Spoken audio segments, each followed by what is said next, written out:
नमस्कार दोस्तों, एक नई लर्निंग के साथ हाजिर हूं और आज की इस स्टॉक स्पेसिफिक लर्निंग में जिस कंपनी विशेष को लेकर के हम लोग चर्चा करेंगे, उससे पहले उसके बिजनेस मॉडल के बारे में जानने की कोशिश करें। दोस्तों, देखा जाए एक ऐसी कंपनी जो बहुत निवेशकों का इंटरेस्ट बहुत ज़्यादा नहीं है। यदि केवल और केवल आपको ये बात कहूँ, जो कंपनी का जो ग्रोथ रेट है फिलहाल की बात किया जाए, तो वाई वाई के बेसिस पे जो रिवेन्यू की पॉइंट ऑफ व्यू से देखा जाए तो 82% की ग्रो करती है। ऐसे इविडास की बात किया जाए या फिर प्रॉफिट आफ्टर टैक्स की बात किया जाए, यदि इविडास की बात करते हैं तो करीब 159% की growth level from the Y Y database पे निकल के आती है। जबकि यदि प्रॉफिट आफ्टर टैक्स की बात करेंगे तो 204% की ग्रो करती है। और साथ में यदि कंपैरिजन करने की कोशिश करते हैं फ्रॉम द क्यू और क्यू ग्रोथ को लेकर के, आखिर क्वार्टरली ऑन क्वार्टरली डेटाबेस कैसा रहा है, उसको लेकर के जो ग्रोथ रेट है वो कहती है कि रिवेन्यू की पॉइंट ऑफ व्यू से यदि कंपेयर करेंगे तो 191% की ग्रोथ रही। तो दूसरी तरफ एवेडास हो या फिर प्रॉफिट आफ्टर टैक्स हो, जहां एवेडास में 970% की रैली क्रिएट करती है, तो वहीं प्रॉफिट आफ्टर टैक्स में करीब करीब 32,000% की ग्रोथ लेवल बनती देखी गई। ये नंबर से देखने के बाद सीधा सीधा पता चलता है कि जो पहले जो कंपनी का कारोबार था उसमें उतना नहीं आया होगा जितना कि अभी इसमें आ गया है। जिक्र करेंगे कंपनी के हर एस्पेक्ट को लेकर के, जहां पे हम लोगों ने देखा कि अभी आजकल मार्केट में लगातार कुछ ऐसी कंपनियां भी है, मार्केट के पूरे जो ट्रेंड है वो लगातार बिकवाली के प्रेशर से झेल रहा है। वहीं पे एक ऐसी कंपनी जो अपने 52 वीक के हाई पोजीशंस पे आकर के और nearly about the same position पे आके अटकी पड़ी है, उस कंपनी का नाम है नीति राज।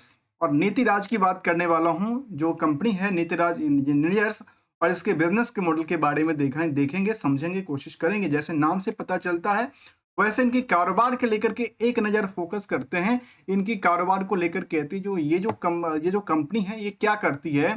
तो जो वेट मशीन होती है, जो हम लोग वेट मशीन का यूज कर सकते हैं, जहाँ पे कह सकते हैं चाहे वो आप किसी दुकान पे जाते हैं वहाँ वेट मशीन हो, चाहे वो भारी आयरन स्टील्स की खरीदारी के लिए जाते हैं तो वहाँ पे बड़ी बड़ी मशीनें दिखती है। तो इलेक्ट्रॉनिक जो है वेट मशीन क्रिएट बनाती है, साथ में चाहे वो कैश काउंटिंग मशीन हो।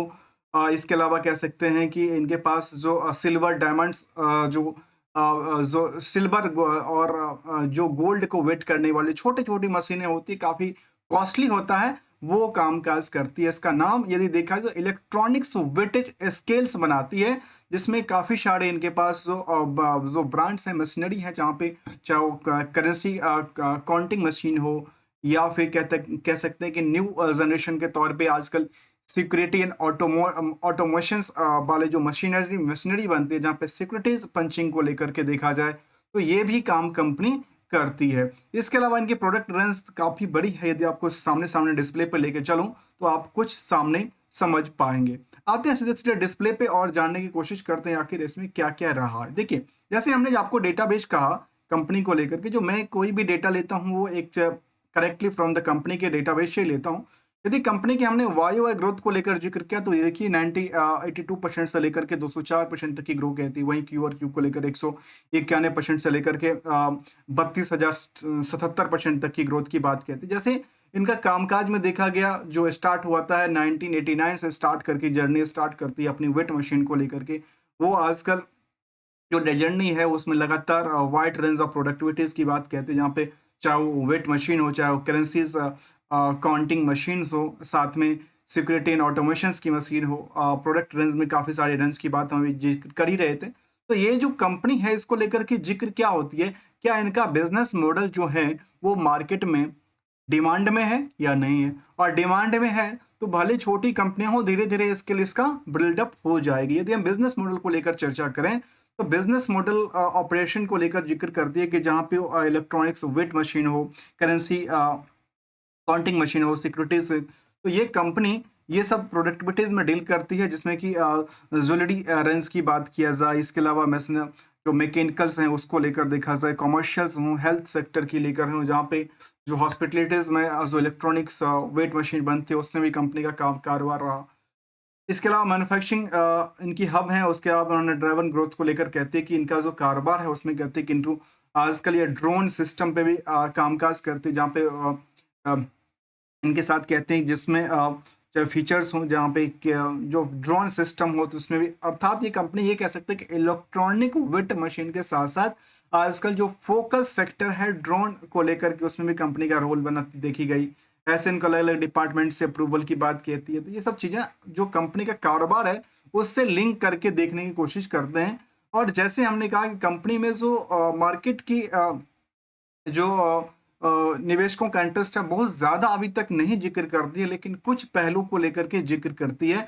वैल्यूएशन के हिसाब से देखा जाए या इनकी रिसेंटली फाइनेंशियल परफॉर्मेंस हम देख पा रहे हैं, जहाँ पे क्यू और क्यू और वाई वाई का हमने देखा। इनके न्यू कुछ लॉन्च जो प्रोडक्ट है उसको भी लगातार लेके आती रहती है, क्योंकि जो ट्रेंड है लगातार चेंज होती रहती है। उनकी प्रोडक्टिविटीज़ की चेंज रेंज भी जो प्रोडक्टिविटीज़ है उसको भी चेंज करना आवश्यक होती है। बिजनेस को मार्केट को पकड़ने के लिए ये सब चीज़ों पर फोकस करना भी चाहिए, और ये कंपनियां फिलहाल के सिचुएशन में करती देखी गई है। ऐसी बात क्यों कह रहा था चार्ट को लेकर के, जैसे देखा आपने कि यहाँ पे चार्ट में जैसे हम देख पा रहे हैं कि इनका जो फिलहाल के लिए एक साल की जो रेंज रहा वहीं पे आकर के नियर अबाउट द 52 की हाई के आसपास अटकी पड़ी है। जब हम लोग देखते हैं कि मार्केट में हर जगह पे बिकवाली का प्रेशर देखने को मिला है, वहां पे इनकी जो रेंज थी वहां पे स्थिरता बनाती देखी गई है। यदि कंपनी की हम कुछ समरी डेटा की तरफ चलें तो ये समझ में आता है कि कंपनी का चाहे बुक वैल्यू के मुताबिक कंपेयर करते हैं तो करीब 350 363% की 61% की उछाल क्रिएट करता है। तो वहीं पे यदि आप इनकी इंट्रिंसिक वैल्यू से कंपेयर करेंगे तो ये कुछ और भी डेटा शामिल करता है, जहाँ पे परसेंटेज वाइज को देखा जाए तो ये कह सकते हैं कि यहाँ जो डेटा है वो करीब 125 रुपये की जो इंट्रिंसिक वैल्यू उसके मतलब 270 रुपये में ट्रेड करती देखी गई। यदि हम हायर से लोअर की पोजीशन को देखा तो उसमें बहुत ज़्यादा गैपिंग की बात नहीं करती, लगातार जो नियरली ऊपरी सतह था वहां से थोड़ा बहुत गिरावट दर्ज करती देखी गई। अर्थात ये कह सकते हैं कि अभी बीच बीच का ब्रेकआउट की सिचुएशन क्रिएट करती है। कंपनी का मार्केट कैप बहुत ज़्यादा नहीं है, 276 करोड़ की मार्केट कैप है। और अच्छी बात यह है कंपनी को लेकर के जो प्रमोटर्स का कंट्रोल नियरली 70% के आसपास रही है। साथ में जो नेट इनकम मार्जिन को देखा जाए, जो कि revenue plus other source of income को मिला करके यदि प्रॉफिट के नंबर को आपस में डिवाइड करें तो देखा जाए करीब 11% तक की सेविंग भी करती है, जो कि कंपनी के रिजर्व में ट्रांसफर की जाती है। यदि हम कंपनी की आरओई आरओसी की डेटा को देखें तो वो पे वहाँ पे दर्ज करती है कि 18 से लेकर 21% तक रिटर्न क्रिएट करती है। साथ में डिविडेंड का जो ट्रैक रिकॉर्ड रहा वो भी लगातार एक पेइंग डिविडेंड पेइंग एक रेगुलर इनकम साइड में भी देखने को मिला है। कंपनी में बिल्कुल ही डेट्स फ्री कंपनी की कगार पे है, और कंपनी डेट्स फ्री कंपनी है। रिसेंटली यदि हम रिवेन्यू की पॉइंट ऑफ व्यू से देखा जाए तो उन्होंने देखा कि कंपनी का जो दिसंबर से हम कंपेयर करें तो कहाँ 20 करोड़ के बजाय इसमें जो सेल रेवेन्यू था वो 37 करोड़ के आसपास होती है, जिसको लेकर हमने परसेंटेज में पहले ही देख चुका हूँ। तो इनका जो परसेंटेज ऑफ चाहे वो रेवेन्यू के पॉइंट ऑफ व्यू हो चाहे वो प्रॉफिट के पॉइंट ऑफ व्यू, वो काफ़ी बेटर साबित होती देखी गई है। जहां सीजीआर को लेकर कंपाउंडेड डेटा की बात किया जाए तो कंपनी कह सकती है कि सेल्स जो है लगातार ईयर ऑन ईयर बेसिस को लेकर के करीब 80% तक ग्रोथ करती है। तो वहीं लास्ट यदि हम परसेंटेज को लें तो करीब 176% की प्रॉफिट ग्रोथ की बात कहती है, और स्टॉक प्राइस सीजीआर को लेकर भी लगातार बढ़ती हुई करीब 61% तक दर्ज करती देखी गई। तो साथ में जो रिटर्न ऑन इक्विटी था जो हमने पहले भी देखा और आज भी देख पा रहा हूँ, जो कि लास्ट करीब 16% तक रिटर्न क्रिएट करती पाई गई। यदि इनको कंपैरिजन करते हैं इनके इंडस्ट्रियल की कंपनियों के कंपैरिजन में तो कैसा रहा, जिसमें कि बड़ी कंपनी के लिस्ट में हनीवेल का नाम शामिल आता है, जो कि इक्विपमेंट्स बनाने वाली कंपनी है। और इन सभी के लिस्ट में यदि देखा जाए तो ये सबसे निचले पैदान पे खड़ा है। अभी बिल्कुल ही भीड़ का आंकड़ा नहीं है। यहाँ पे जो स्टॉक का पी था वो भी आंकड़ा कितना कहती है, नियरली करीब 22 मल्टीपल के मुताबिक कहती है, जबकि इंडस्ट्रियल की बाकी कंपनियां का जो पी है वो करीब 50 टाइम्स के मुताबिक चलती देखी गई। तो वहां पे इसका जो पी स्टॉक पी है वो काफी छोटा सा दर्ज करती है, मतलब यहाँ से ये 100% भी उछाल क्रिएट करती है। तो सोचिए 500 से लेकर के और उससे ऊपरी लेवल के लिए ये कामकाज करने में काबिल हो सकती है।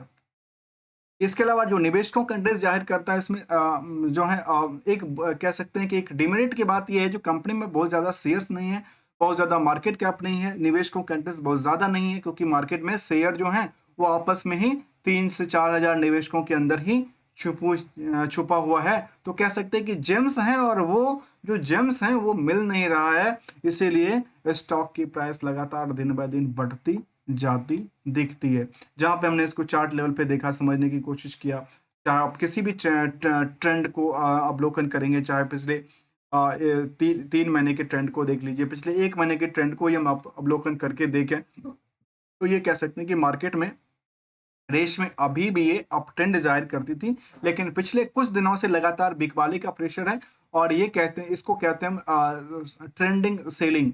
और जब ट्रेंडिंग प्रॉफिट बुकिंग होती है तो मार्केट में चारों तरफा लोग अपनी पोजीशंस को हटाने में लगे रहते हैं, तो अर्थात कोई मार्केट में लेने वाला पोजीशंस होता नहीं। यदि कंपेयर भी करते हैं इसको सेंसेक्स के पॉइंट ऑफ व्यू से सोचिए, या फिर जो निफ्टी के इंडेक्स पॉइंट ऑफ व्यू से देखा जाए, तो जहां मार्केट में इतनी तगड़ी गिरावट हुई है वहां पे ये आज भी स्थिरता कायम करती देखी गई है।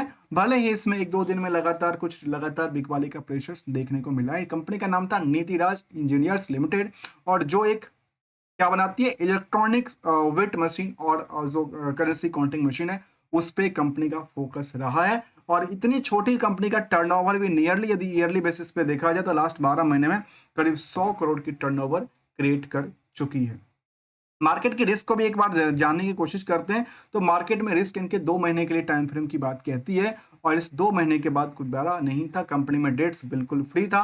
रिस्क और रिवार्ड की यदि आपस की पॉइंट को आपस में कनेक्ट करने की कोशिश करेंगे तो रिस्क बिल्कुल नहीं के मुताबिक है, रिवार्ड के जो एक्सपेक्टेशन है काफी ज्यादा बुल दर्ज करती देखी गई है। इसलिए कंपनी हम ऐसे ढूंढ के लेके आए हैं जो कंपनी बेटर रिजल्ट क्रिएट कर पाएगी आने वाले फ्यूचर्स को लेकर के। लेकिन हमारी साइड से कंप्लीटली कहता हूं, कोई रिकमेंडेशन नहीं है किसी स्टॉक को लेकर के, कोई स्पॉन्सर्ड नहीं करता हूं किसी स्टॉक को लेकर खरीदने बेचने और रखने की सिचुएशंस को लेकर के। और एक बात हमेशा कहता हूं जो गोल्डन रूल कहता है, दोस्तों जब भी अपने पैसे को लेकर के प्रॉफिटेबिलिटीज बनती देखी जाए मार्केट में, तो अपने पैसे को, प्रॉफिट को निकालने की भी कोशिश करती रहना चाहिए। और लगातार गहराती हुई चीज़ों को यदि लगातार नुकसान हो जाती है, और हम अक्सर कहते हैं कि घर में वो जैसे भी सामान हैं जो कुछ दिनों में खराब हो जाते हैं, तो उसको हम फिर क्या करते हैं, उसको खराबी के लिए छोड़ देते हैं, या फिर उसको शॉर्ट पीरियड में निकाल देते हैं।